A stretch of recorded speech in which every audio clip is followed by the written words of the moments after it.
Ya me imagino en mi teatro, con los ojos muy abiertos y muy animados, desparramando miradas de alegría por todas partes. Y la música que resuena en una danza mugalé, y yo, Esperanza la Colorín, artista con más campanillas que una catedral, bailando mejor o peor, pero con salero gitano, que es lo mío, para trincar los 20 duros. Vamos allá, Colorín.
Mi capa, por favor, que me enfrío.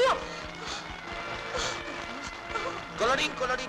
¿Qué desea usted, jovencito? Entregarte este ramito y decirte que eres la mujer más maravillosa de la tierra. ¿Quieres casarte conmigo? Y aunque esas palabras me suenen a gloria, yo tengo que disimular y va y le contesto. Mire usted, don Juan Manuel, eso no se pregunta así tan de repente. Haga usted el favor de ponerse a la cola, que a lo mejor le llega el turno algún día. Ni cola ni nada. Te quiero porque te quiero. Sin ti no puedo vivir. Si te fueras de mi lado, preferiría morir. Ole. Bueno, ¿qué contesta? ¿Hay boda o no hay boda? Pues mire usted, ya que insiste usted tantísimo... Vamos para la vicaría. ¡Ale! Y trinqué a mi don Juan Manuel y por las buenas lo metí en la iglesia para que nos echaran las bendiciones. Y recién casado enviamos una carta certificada a París.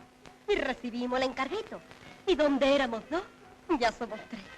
Y al cabo de 4 años, 4 churumbeles.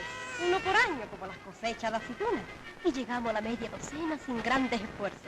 No había en el mundo una persona más dichosa que Esperanza la Colorín.